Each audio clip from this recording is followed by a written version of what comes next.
Hi everyone and welcome back to my channel. This is Mindy, and in today's video I am sharing a very special stamp set that I'm coloring up with my Zig Clean Color Real Brush markers. I'll be showing you how to do that. First, we're going to take a look at the supplies that I'll be using. I'm starting off with this Friendship Blooms stamp set. This is a very special stamp set because it is a collaboration between Gina K Designs and Hero Arts, and I'll get to that more in just a minute. I'm also using the embossing ink from Gina K Designs, the Turquoise Sea. I'm also using champagne embossing powder from Gina K Designs, and I'll be doing some watercoloring with the Zig markers. So the colors that I'm going to be using are pink, marine green, lemon yellow, and light carmine. There was an additional turquoise color in there. I don't know how that got in my pile, but I'm going to toss it because I'm not using that in this video. So these are the 4 markers that I will be using, and also a water brush pen. This is a closer look at the stamp set that I'll be using. Like I said, this is a collaboration between Hero Arts and Gina K Designs. This stamp set was designed by Hannah, which is one of the illustrators with Gina K Designs. She has some gorgeous florals, just absolutely beautiful. So I'm very excited to be able to play with this. Hero Arts is celebrating 45 years and they are doing many collaborations with companies. So I'm super excited and proud to be able to present this stamp to you and show you what I did with it. I'm starting off by heat embossing this onto some Bristol Smooth cardstock. The reason I'm using Bristol Smooth is because I'm using the Zig markers. The Bristol Smooth cardstock does seem to work a lot better on the Bristol Smooth than the other cardstocks I've used. So I stamped that in the embossing ink onto that Bristol Smooth cardstock, and then I'm going to sprinkle on the champagne embossing powder from Gina K Designs. The champagne, I really love this because it has a gold tint to it. It's kind of a gold brassy color, and I just really love it. So once I have that sprinkled on there, I'll make sure to have my heat tool heating up really nice and hot off on the side.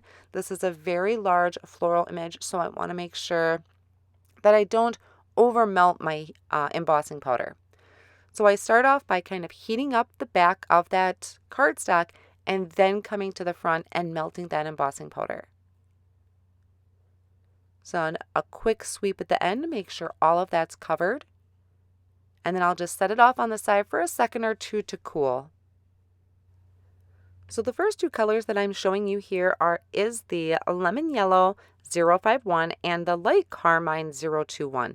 I started with light carmine, but I do end up going to the pink, which is 025, because I just really liked the brightness of the pink more than this light carmine. They're beautiful colors, but I am such a bold person. I just love bright colors that really kind of stand out.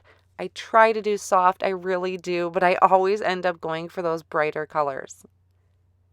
Now you can see I do have a rag off on the side. This is to kind of wipe off any excess ink or water from my water brush. I'm starting off by laying down that light carmine where the petals are all meeting. So kind of when they're overlapping or where my embossing lines are. And I'm working in sections. I'm trying to work towards the left-hand side of the flowers because I'm going to color from left to right, and I don't want to drag my hand over any wet areas and smear my ink.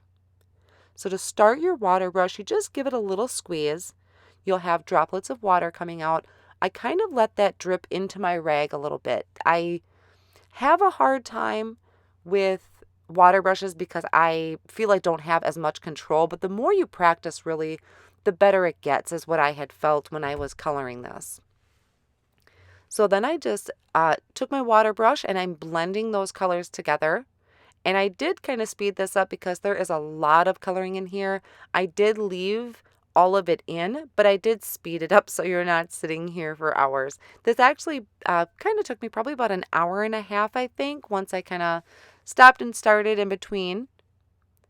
And I do start coloring the flowers different ways. I was experimenting. In the beginning here, I did start with the pinks and then added the yellow. And I do kind of flip-flop that because with the Zig markers, You can just blend these colors together. You don't even need a water brush, but I really liked how the water blended these colors. So that was my personal preference. And if you ever find you have pink on your yellow marker, you just wipe it off on a scratch paper like I have there at the top right. I do find these zig markers are very easy to blend. I haven't used them in a while and I kind of miss them because they are just such great markers to blend with or to do this watercoloring. Now when I'm doing this, I wanted to make sure I'm leaving some yellow show. So I took my water brush. I'm going to pull that pink up towards the yellow. I'll wipe off onto my rag or that spare cardstock. And then I'll go to the yellow and drag that down into that pink. That way I'm leaving some yellow in there. I didn't want that pink to completely take over the card. Another thing that's really nice about using the zig markers is that if you happen to go outside of that embossed line, if it gets outside of the flower where you don't want it, they are very forgiving. So since you have a water brush, you just take that and it's kind of like an eraser. So you just put some water on it and then you can dab it off and keep going back and picking that up until it's completely gone. Now in this flower, you can see I did add a lot of that yellow first, then came in and added the pink. And I do prefer this way the best out of all of the flowers that I had colored, adding that light color first and then bringing in the pink. I wish I would have started that to begin with. It just seemed a little bit easier for me. So just finishing up those flowers, coming back and going up to the top. I wasn't really concerned where shadow areas were. I just really enjoyed this process and the blending of these colors. Now that first flower I had colored looked a little bit too soft for me, so I went back in with another layer with the pink and blended that out. So whenever you add water to this, it's kind of reactivating those colors too. You also want to be really sure you're not dragging your hand over anything. This will take a little bit to dry depending how much water you have on it. And then once I finish that flower at the bottom, we're going to work on the leaves. And for the leaves, I'm using lemon yellow again and the marine green. And you can see I added the yellow first and then just a little bit of that marine green. It is a really, really dark green, but I love how that yellow shows through. You just kind of experiment, dab off on the paper a little bit or that rag and just lightly drag that green out. And it is just a beautiful highlight that that yellow is leaving. Now, if you find that you added too much water to your flower, just take a rag, a little corner of a actual paper towel, and you can kind of suck up that extra water. So that way you're not dabbing, you're not ruining anything. You just take that paper towel and just kind of pull out that water. Once I have my image finished and I let that dry, I'm going to do a little bit of ink blending around the edges. So this is using the Turquoise C and a picket fence blending brush. And I'm just lightly going around these edges. This is why I really love using a type of blender brush for this background, is because I didn't want any harsh lines. I just wanted a really nice soft blend, and I'm blending right up to the image. So the image almost looks like it's glowing on the page, is my opinion anyway. So I just lightly went around those edges. I can go back and add more ink or darken those edges if I wanted to, but I was really happy with how that looked right there. Then I'm just going ahead and attaching this to an A2 size note card. And I use the Gina K Designs tape runner for that.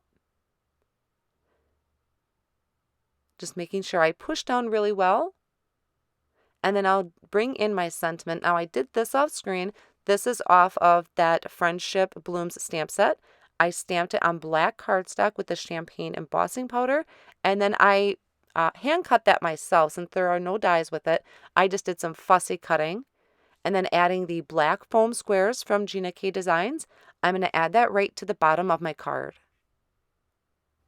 That will finish up my card for today. I'll have all of the supplies listed down below in the video description and also on my blog as well. If you did enjoy the video, I would really appreciate a thumbs up.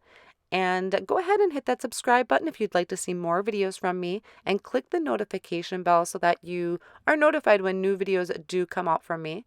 I also have a second card that I'm sharing here in just a second that I colored with my Copic markers. So this is kind of a bonus card that I had done, and I just love how this came out. And of course, I did it in rainbow colors.